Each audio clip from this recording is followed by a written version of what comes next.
Hello दोस्तों, जय भीम, जय संविधान, जय लोकतंत्र, जय भारत। मैं आपकी दोस्त संध्या मैम। आज मैं बात करूंगी कॉन्स्टिट्यूशंस आर्टिकल 172 के बारे में। कल मैंने बताया था 171 के बारे में, बताया था कि विधान परिषदों की संरचना के बारे में, composition of the legislative councils के बारे में, कि उसकी संरचना कैसे होती है, कितने सदस्यों से होती है, कितने होने चाहिए, कितने नहीं होने चाहिए। इसके अलावा नॉमिनेटेड जो मेंबर्स हैं वो कौन कौन होंगे, इलेक्टेड मेंबर्स कितने हैं, कौन कौन से होंगे, और राज्यपाल के बारे में बताया था। इसके अंदर राज्यपाल की भूमिका के बारे में। तो अब मैं बताती हूँ 172 duration of state legislatures,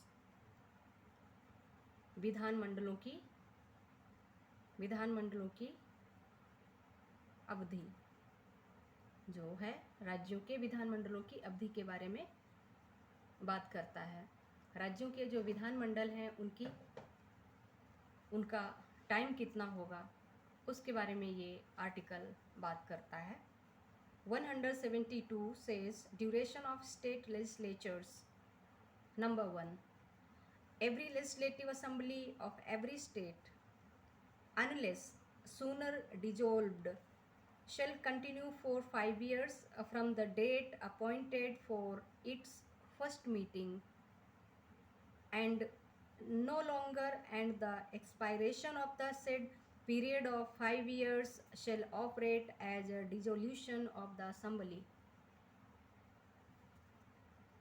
provided that the said period may, while a proclamation of the emergency is in operation, provided that said period may, while a proclamation of emergency is in operation, be extended by Parliament by law for a period not exceeding 1 year at a time, and not extending in any case beyond a period of 6 months after the proclamation has ceased to operate.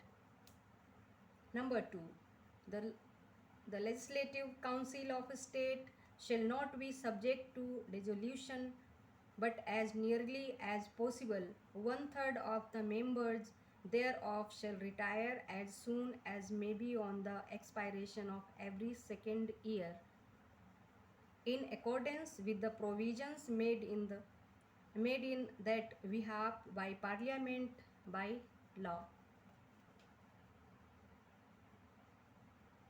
173rd article says 173rd article says qualification for membership of the state legislature.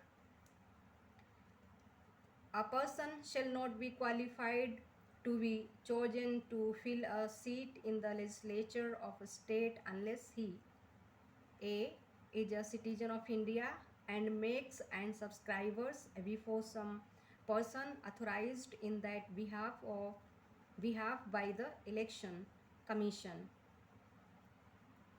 A is a citizen of India and makes and subscribes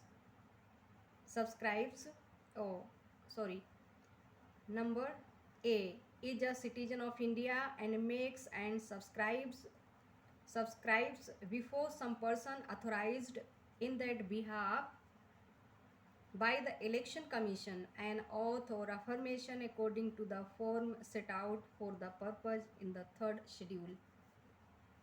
Number B is in the case of a seat in the legislative assembly not less than 25 years of the age, and in the case of a seat in the legislative council not less than 30 years of age, and C possesses such other qualifications as may be prescribed in that behalf by or under any law made by Parliament.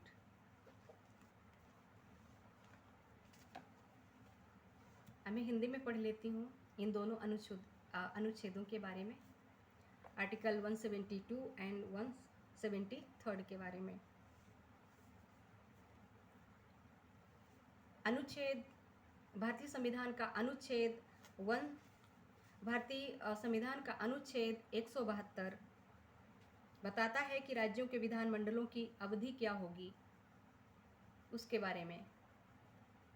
Number 1, प्रत्येक राज्य की प्रत्येक विधानसभा यदि पहले ही विघटित नहीं कर दी जाती है तो अपने प्रथम अधिवेशन के लिए नियत तारीख से 5 वर्ष तक बनी रहेगी। यानी इसका जो कार्यकाल है, अवधि है, वो 5 वर्ष तक। इससे अधिक नहीं। 5 वर्ष की उक्त अवधि की समाप्ति का परिणाम विधानसभा का विघटन होगा। जब 5 साल पूरे हो जाते हैं तब उसका विघटन कर दिया जाता है, फिर नए चुनाव होते हैं, फिर उसके आधार पे नए चुनाव होते हैं। परंतु उक्त अवधि को जब आपात की उद्घोषणा परिवर्तन में है तब संसद विधि द्वारा ऐसी अवधि के लिए बढ़ा सकेगी। वैसे इसका जो कार्यकाल 5 साल का होता है, 5 वर्ष का। यदि कोई आपातकाल की उद्घोषणा की गई है राष्ट्रपति के द्वारा जब आपातकालीन लागू होता है किसी राज्य में, राष्ट्रपति जब उद्घोषित करते हैं और वो राज्यपाल के माध्यम से स्टेट में लगाया जाता है, तब संसद विधि द्वारा ऐसी अवधि के लिए उस कार्यकाल को बढ़ा भी सकती है, बढ़ा सकेगी, जो एक बार में 1 वर्ष से अधिक नहीं होगी। जब कोई आपातकाल की उद्घोषणा होती है परिवर्तन में, तब क्या होता है, 1 वर्ष से अधिक नहीं होगी, जो उसका जो समय सीमा है वो 1 वर्ष के लिए बढ़ाई जाती है। उद्घोषणा के परिवर्तन में न रहने के पश्चात किसी भी दशा में उसका विस्तार 6 माह की अवधि से अधिक नहीं होगा। एक बार में 1 वर्ष के लिए, और जब परिवर्तन में नहीं है, कोई उद्घोषणा जब परिवर्तन में नहीं है या उसके पश्चात किसी भी दशा में उसका विस्तार 6 माह की अवधि से अधिक नहीं होगा। 1 साल से अधिक नहीं और 6 माह से अधिक नहीं, ये दोनों चीज़ें इसमें आ रही हैं। नंबर 2, राज्य की विधान परिषद का विघटन नहीं होगा। विधानसभा का विघटन होता है सीधे, और राज्य की जो विधान परिषद है उसका विघटन नहीं होगा। जिस प्रकार से मैंने बताया था कि लोकसभा और राज्यसभा, लोकसभा का विघटन होता है, राज्यसभा का विघटन नहीं होता है। उसमें दो वर्ष की समाप्ति पर नए जो मेंबर्स हैं उसमें आते हैं। तो इसी तरह से इसमें भी राज्य की जो विधान परिषद है उसका विघटन नहीं होता है, किंतु उसके सदस्यों में से यथासंभव निकटतम 1/3 सदस्य, जैसे उसमें भी 1/3 जो सदस्य हैं वो नई शपथ के साथ अपना कार्यकाल ज्वाइन करते हैं और पुराने लोग 2 वर्ष के बाद रिटायर हो जाते हैं। उसी तरह से सेम राज्य की विधान परिषद का भी यही नियम और कानून है। यहाँ भी उसके सदस्यों में से यथासंभव निकटतम 1/3 सदस्य संसद विधि द्वारा इस निर्मित बनाए गए उपबंधों के अनुसार प्रत्येक द्वितीय वर्ष की समाप्ति पर यथाशक्य शीघ्र निवृत्त हो जाएंगे। यथाशीघ्र उनकी जो सदस्य की सीमा है सदस्यता, वो 2 वर्ष के बाद में समाप्त हो जाती है, यानी वो रिटायर हो जाते हैं। उसकी जगह पे नए सदस्य अपना स्थान ग्रहण करते हैं। 173 अनुच्छेद। संविधान का अनुच्छेद 173 कहता है राज्य के विधानमंडल की सदस्यता के लिए अर्हता।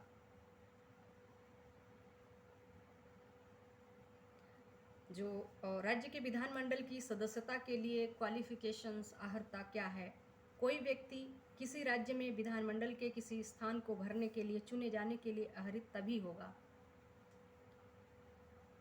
नंबर का, वे भारत का नागरिक हो, निर्वाचन आयोग द्वारा इस निर्मित प्राधिकृत किसी व्यक्ति के समक्ष 3री अनुसूची में इस प्रयोजन के लिए दिए गए प्रारूप के अनुसार शपथ लेता है या प्रतिज्ञान करता है और उस पर अपने हस्ताक्षर करता है। का में क्या कहा गया? का में कहा गया है कि वह भारत का नागरिक है। वह व्यक्ति जो है वो भारत का नागरिक होने चाहिए। निर्वाचन आयोग द्वारा इस निर्मित प्राधिकृत किसी व्यक्ति के समक्ष तीसरी अनुसूची में इस प्रयोजन के लिए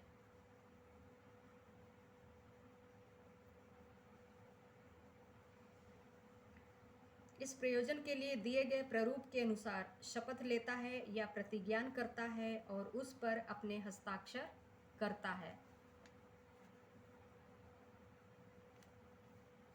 नंबर खा, वे विधान सभा के स्थान के लिए कम से कम 25 वर्ष की आयु का और विधान परिषद के स्थान के लिए कम से कम 30 वर्ष की आयु का होना चाहिए। यानी विधानसभा के स्थान के लिए कम से कम 25 वर्ष वो आयु पूरी कर चुका हो और विधान परिषद के स्थान को ग्रहण करने के लिए वे कम से कम 30 वर्ष की आयु पूरी कर चुका हो। ये शर्तें हैं, क्वालिफिकेशंस हैं, इसको कहते हैं। नंबर गा, उसके पास किसी अन्य अर्हताएं हैं जो, और उसके अलावा उसके पास और भी जो क्वालिफिकेशंस हैं जो इस निमित्त संसद द्वारा बनाई गई किसी विधि द्वारा या उसके अधीन विहित की जाएं। जो संसद के द्वारा जो विधि बनाई जाती है उसके अनुसार ही वो उसकी जो क्वालिफिकेशंस हैं वो फिट बैठती हों।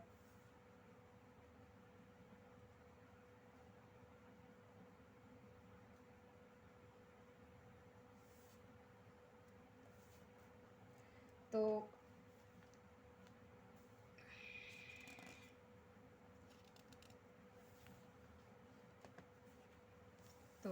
आज के लिए इतना ही। कल मैं पढ़ूंगी अनुच्छेद 174, sessions of the state legislature, prorogation and dissolution. यानी 174 अनुच्छेद कहता है कि राज्य के विधानमंडल के सत्रावसान और विघटन के बारे में। तो मैं कल इसके सत्रावसान और विघटन के बारे में बात करूंगी और कल मैं इसके जो संशोधन हैं इस संबंध में कब कब हुए, क्या क्या हुए, उसके बारे में थोड़ा सा बताऊंगी। और हाँ, मेरे चैनल को सब्सक्राइब करना ना भूलें, आपका अपना ही चैनल है। और इसके साथ साथ अपने जो फ्रेंड ग्रुप्स हैं उनमें भी शेयर करें, लाइक करें, कमेंट करें। इसके साथ ही साथ आप संविधान को पढ़ें, जागरूक हों और फिर समाज में जागरूकता फैलाएं। यही मेरा उद्देश्य है। ज़्यादा से ज़्यादा पढ़ें, स्टडी पे ज़्यादा फोकस करें और अच्छे नागरिक बने। तो ये मैं संविधान जागरूकता अभियान चला रही हूँ। ये समझ लीजिए एक तरह से संविधान की जागरूकता से संबंधित ये आर्टिकल्स हैं जो मैं पढ़ती हूँ, ताकि हमारे लोग इस वीडियो को सुने, संविधान के बारे में जानें। इसके साथ साथ मेरी अपनी भी स्टडी हो रही है, मेरी भी प्रैक्टिस हो रही है। तो इसलिए मैं चाहती हूँ आप लोग भी प्रैक्टिस करें, क्योंकि पढ़ना इतना आसान नहीं होता है। अन्य चीज़ें तो हम लोग आसानी से सीख जाते हैं, बट स्टडी करना बहुत ही कठिन काम होता है। तो थोड़ा थोड़ा करेंगे तो अच्छे से हम लोग प्रैक्टिस कर सकते हैं स्टडी की। और जब प्रैक्टिस में आ जाते हैं तो हम ईज़िली अपने संविधान के आर्टिकल्स के बारे में लोगों को बता सकते हैं, पब्लिक डोमेन में रख सकते हैं कि संविधान में क्या है और किस बारे में है। तो ये इसकी डीप स्टडी करना बहुत ही ज़रूरी है। और मैं आप सभी से अपील करती हूँ कि आप लोग रोज़ संविधान पढ़ें, 1-2 आर्टिकल पढ़ें, किताब खरीदें मार्केट से। नहीं तो क्या है, एक जगह पे रखा रहेगा बंद तिजोरी में।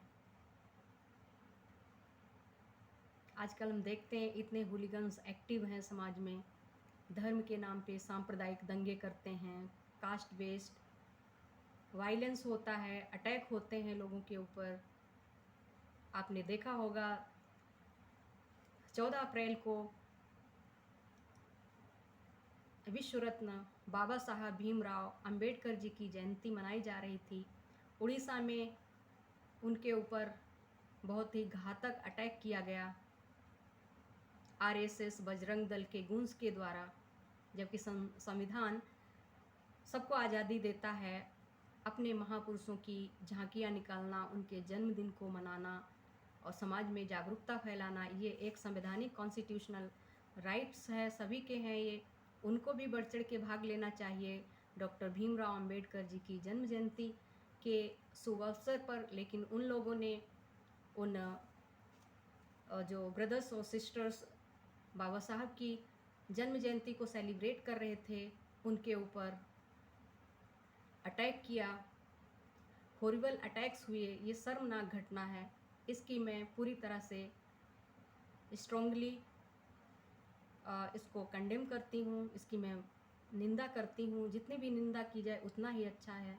उसी तरह से अभी मोहम्मडन जो भाई हैं उनकी मस्जिदों पर पथराव किया गया, उनकी मस्जिद पे पथराव किया जाता है, ईंट पत्थर चलाए जाते हैं, बहुत लोग घायल हो जाते हैं। तो ये क्या है? उनके धार्मिक अधिकारों का हनन है, वायलेशन है। दूसरे समाज के लोग क्यों करते हैं? जब हमारे जो कंट्री सेकुलर है और हमारा संविधान सभी धर्मों को बराबर महत्व देता है और सबको अपने धार्मिक अधिकारों को, अपने धार्मिक पूजा स्थलों पर जाने का अधिकार है, नमाज़ पढ़ने का अधिकार है, लोगों को पूजा पाठ करने का अधिकार है। उसी तरह से जितने भी भारत में कम्युनिटीज़ रहती हैं, सबको अपने अपने धार्मिक अधिकारों को बचाने का अधिकार है,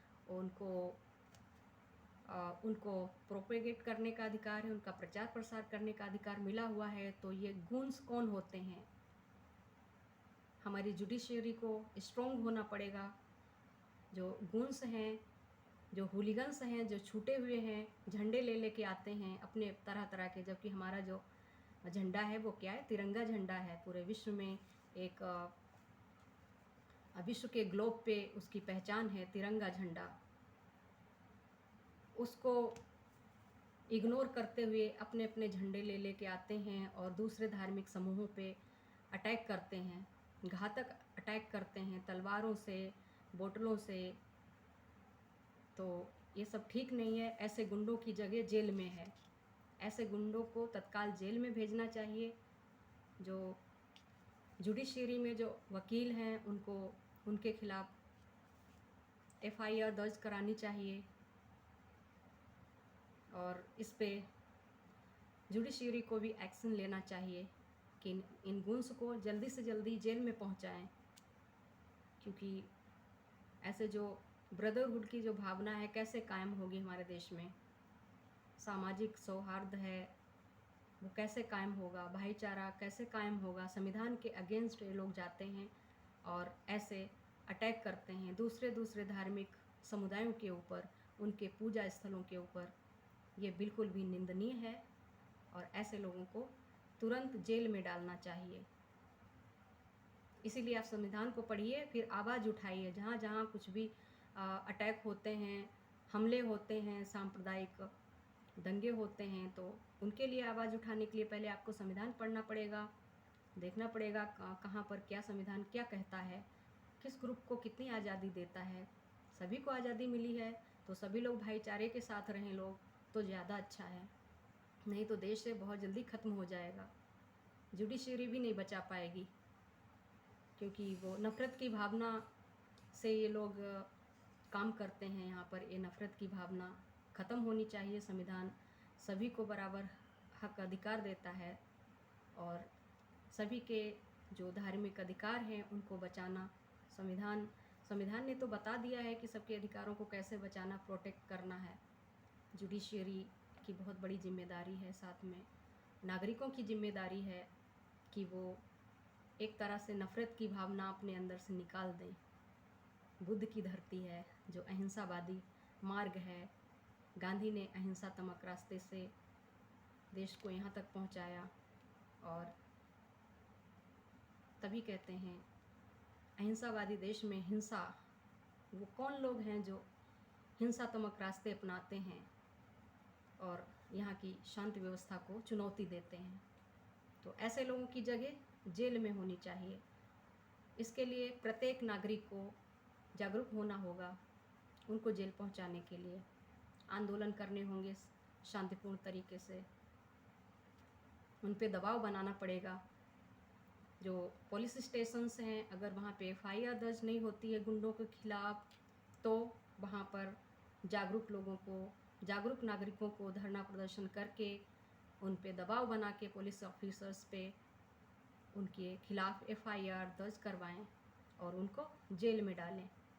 यही मेरी अपील है कि सब लोग भाईचारे के साथ रहें, दंगे फसाद ना करें, जाति के नाम पे एक दूसरे को ना मारें, धर्म के नाम से तो शांति का वातावरण है वो ना बिगाड़ें, सब शांति से रहें, मिलजुल के रहें।